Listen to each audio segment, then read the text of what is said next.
ମା କାଳିଜାଇଙ୍କ ଆତ୍ମକାହାଣୀ। କାନ୍ଦୁଛନ୍ତି ମା କାଳିଜାଇ। ସନ୍ଧ୍ୟା ହେଲେ ଶୁଭୁଛି ମା କାଳିଜାଇଙ୍କ କରୁଣ ଚିତ୍କାର। କାହିଁକି ସନ୍ଧ୍ୟା ହେବା ପୂର୍ବରୁ ପୂଜାରୀ, ନାଉରୀ, ପର୍ଯ୍ୟଟକ କିମ୍ବା ମାଛ ଧରାଳିମାନେ ସମସ୍ତେ କୂଳକୁ ଫେରି ଆସିଥାନ୍ତି। ସତରେ କ'ଣ ରହିଛି ମା କାଳିଜାଇଙ୍କ ରହସ୍ୟ? ଆସନ୍ତୁ ଜାଣିବା ସମ୍ପୂର୍ଣ୍ଣ ଖବର। କାନ୍ଦୁଛି କାଳିଜାଇ। ଓଡ଼ିଶା ରାଜ୍ୟ ଚିଲିକା ହ୍ରଦ ମଧ୍ୟରେ ଅବସ୍ଥିତ ଏହି ମା କାଳିଜାଇଙ୍କ ଐତିହାସିକ ମନ୍ଦିର।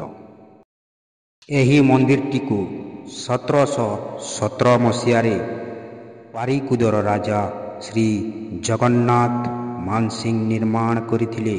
କାଳିଜାଇ ହେଉଛି ଦୁଇଟି ପୃଥକ୍ ପୃଥକ୍ ନାଁ। ଗୋଟିଏ କାଳି ଆଉ ଗୋଟିଏ ନାଁ ଜାଇ।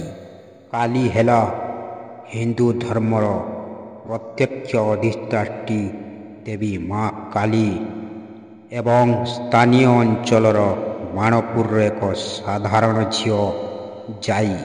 କିମ୍ବଦନ୍ତୀ କହେ ବାଣପୁରର ଏକ ସାଧାରଣ ଝିଅ ଯିଏକି ସେଠାରେ ଅବସ୍ଥିତ ଅନ୍ୟ ଏକ ଦ୍ୱୀପ ପାରିକୁଦକୁ ବିବାହ କରି ସେମାନେ ଚିଲିକା ହ୍ରଦ ଗୋଟିଏ ଡଙ୍ଗା ଧରି ଆର ଦ୍ୱୀପକୁ ଯାଉଥିଲେ।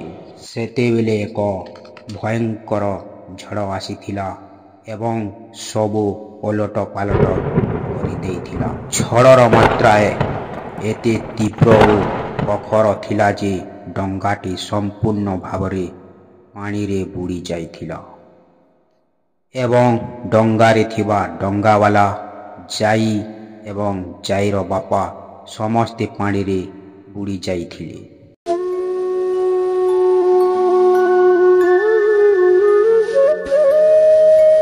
କୌଣସି ପ୍ରକାରେ ଜାଇର ବାପା ଏବଂ ଡଙ୍ଗାବାଲା ଗଭୀର ଗଣ୍ଡ ପାଣିରୁ ବଞ୍ଚି ଯାଇଥିଲେ। ହେଲେ ଯେତେବେଳେ ଦୁହେଁ ବଞ୍ଚି ଯାଇଥିଲେ, ଚାରିଆଡ଼କୁ ନଜର ପକାଇ ଦେଖିଲା ବେଳକୁ ତାଙ୍କ ପାଖରେ ଆଉ ନଥିଲା ଜାଇ। ପିଲାଟି ଦିନରୁ ଅତି ଯତ୍ନର ସହିତ ଲାଳନ ପାଳନ କରି ବଡ଼ କରିଥିଲେ। ହେଲେ ଆଜି ସେ ଜାଇ ହଜିଯାଇଛି ସେହି ଚିଲିକାର ଗଣ୍ଡର ଅକାଟ ପାଣି ଭିତରେ। କାନ୍ଦି କାନ୍ଦି ବାପାର ଆଖି ଲୁହ ନ ସରେ। ଶେଷରେ ଜାଇକୁ ଖୋଜୁ ଖୋଜୁ ସନ୍ଧ୍ୟା ହୋଇଗଲା।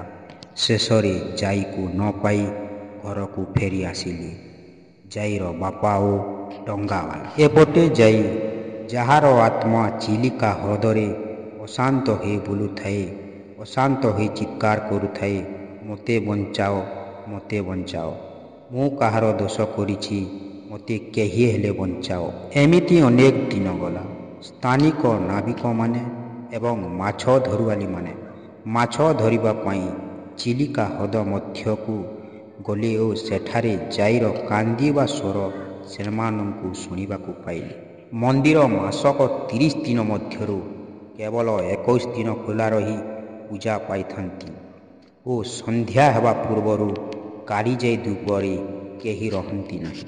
କେବଳ ସାଧାରଣ ମଣିଷ ନୁହେଁ, ନାଉରୀ, ପୂଜାରୀ, ପର୍ଯ୍ୟଟକ କିମ୍ବା ମାଛ ଧରୁଆଳି ସମସ୍ତେ କୂଳକୁ ଫେରି ଆସିଥାନ୍ତି। ସ୍ଥାନୀୟ ଲୋକମାନେ କହନ୍ତି, ସନ୍ଧ୍ୟା ହେବା ପରେ ସେଠାରେ ମା କାଳିଜାଇଙ୍କ କାନ୍ଦିବା ସ୍ୱର ଶୁଭିଥାଏ। ଏଇଥିପାଇଁ ତ ଆଜି ଚିଲିକା ଏତିକି ଚର୍ଚ୍ଚାର ବିଷୟକୁ ଆସିଯାଇଛି ଯେ ଦେଶ ବିଦେଶରୁ ପର୍ଯ୍ୟଟକମାନେ ଭ୍ରମଣ କରି ଆସିଥାନ୍ତି ଏବଂ ମା'ଙ୍କୁ ଯାହା ସୁବର୍ଣ୍ଣା କରିଥାନ୍ତି ସମସ୍ତଙ୍କ ମନସ୍କାମନା ପୂର୍ଣ୍ଣ କରିଥାନ୍ତି ବୋଲି ଶ୍ରଦ୍ଧାଳୁ ଭକ୍ତମାନେ କହିଥାନ୍ତି।